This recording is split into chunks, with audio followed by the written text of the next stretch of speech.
Anyway, nag-issue na po ng statement si VP Sara na humihiling sa ICC na kailangan na talagang apruban ang interim release ni Tatay Digong sa ibang bansa, hindi po yan sa Pilipinas, no?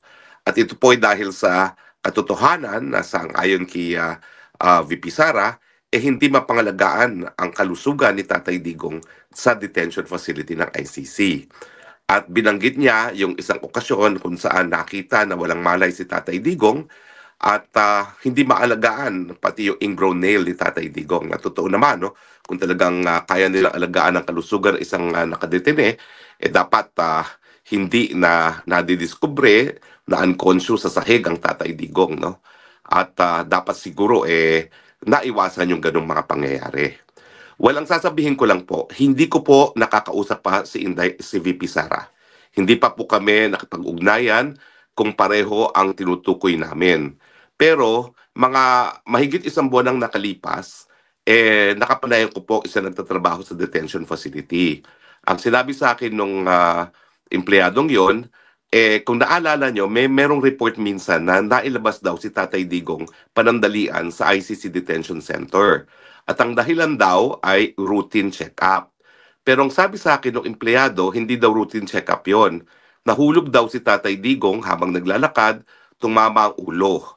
At dinala nga sa hospital para masigurado na walang na danyo sa kanyang katawan. No? At ang rinig ko, binigyan din siya ng tinatawag na MRI, no? Kung titignan kung merong apekto sa ulo dahil tumama daw po ang ulo.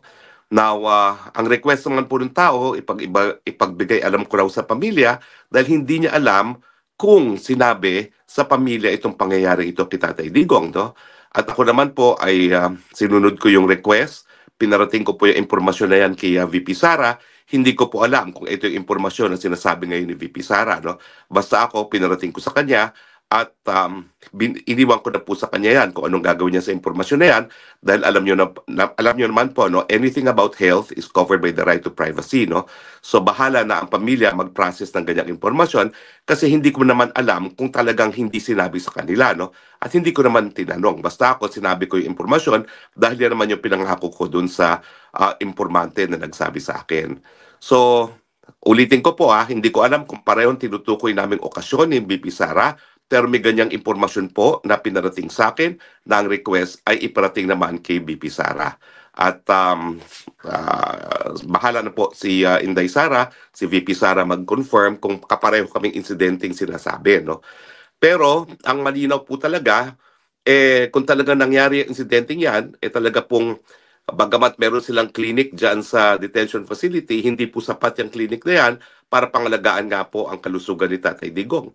In fact, gaya na aking sinabi sa aking title, mukhang banta po sa kalusugan ni Tatay Digong ang pananatili sa detention facility. No? Now, meron pang sinasabi si VP Sara na ingrown nail man lang, hindi nila maasikaso paano pa yung mga seryosong mga medical na pangangailangan ni Tatay Digong.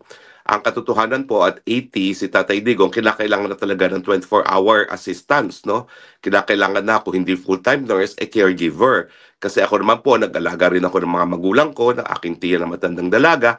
Talaga naman po when they hit 80, meron akong isang midwife na talagang nag-aalaga sa kanila. One at a time lang naman po dahil hindi naman sila sabay-sabay na naging nagkakasakit at nagiging bedridden. Pero lahat po ng inalagaan ko dumaan sa punto talaga na kinakailangan ng full-time caregiver. At yan po siguro ngayon ang hinihingi ni VP Sara doon sa kanyang panawagan na kinakailangan na talagang bigyan siya ng interim release dahil sa interim release, at least makakakuha sila ng full-time caregiver, nurse or midwife, pero yung susubaybay kay Tatay Digong at masisiguro na hindi naman siya matutumba at mawawalan ng malay sa sahig. No? But in any case, sana nga po, pagdasal natin na matuloy na yung interim release. Ang aking paninindigan po ay wala na pong balakid para sa interim release dahil nauna nang nagsabing hukuman na he is unfit to stand trial. If he is already unfit to stand trial, ano pang gagawin niya sa kulungan? No? That would amount naman po to cruel and unusual punishment dahil siya ikukulong na hindi pa napapatunayang nagkakasala. So importante po talaga para mabigyan ng respeto ang karapatang pantao ni Tatay Digong sa kalayaan at yung presumption of innocence na talagang palayain na siya. Pero mga kaibigan ha, mag-ingat po tayo. Ang dami-daming fake news dito sa Dahig, no? May fake news po na kumalat na di umano, ako daw po ay dahilan para magkawatak-watak ang mga Pilipino. Ay na-address ko na po yan. Malinaw po na ang dahilan po na nagkakaroon ng paghahati-hati, meron talagang mga tao na ayaw na makipagtrabaho sa mga taga-DDS at mga maisog. Ako naman po, ginawa ko lahat para sila ay mapagkaisa, pero nung hindi po talaga po pwede mapagkaisa, pumanig ako doon sa DDS at saka sa maisog. Bakit? Sila naman po talagang sa simula't simula, supporters na ni Tatay Digong mula pa ng 2016. Daig pa nga nila ako dahil ako naman, inaamin ko, ako'y hindi DDS noong 2016, no?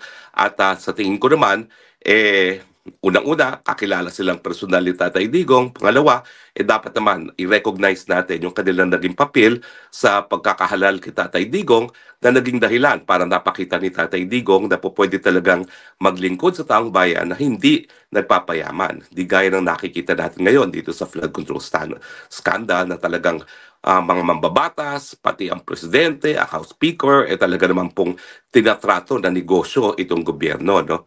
At ako naman po, kaya naman ako naging supporter ni Tatay Digong dahil nga doon sa nakita ko na katapatan niya at saka yung talagang pagiging honest si Tatay Digong na hanggang sa huli, nakatira siya sa isang bahay kalapati na aking tinatawag na ako mismo ay hindi ko kakayanin yung gano'n, no? So anyway, nagpapasalamat ako dun sa isang celebrity na nag-apologize, nag-public apology. I think that makes her really a a person to be respected, no, na umaamin sa pagkakamali. Pero siyempre medyo hilaw ata yung kanyang apology kasi inaabsulto niya yung mga ibang personalidad na nakita naman natin sa isang video na nagre-rehearse pa kung paano ipapakalat yung fake news tungkol sa akin, no.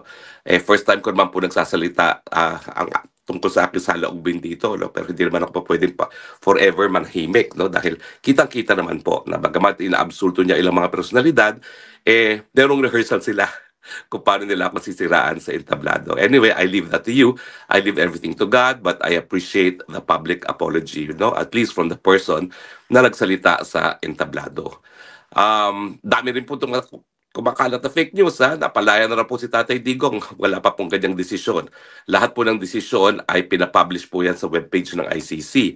So kami naman po, ilang beses na po na mayroong mga lumalabas na balita, hindi namin ini-include sa aking Facebook page hanggang hindi lumalabas mismo sa page ng ICC kasi mahirap na pong makuryente.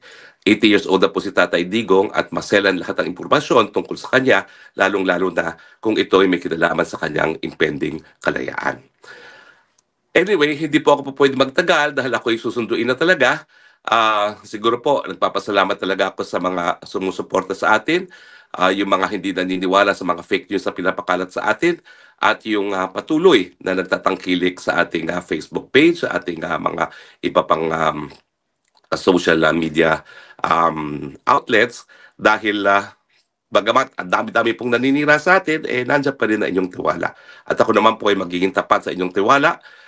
Sinusuri ko po lahat ng aking sasabihin na ito ay pawang katotohanan lamang. Hindi po tayo perpekto, minsan nagkakamali, pero kung tayo naman po magkakamali, aaminin naman po natin yan, no?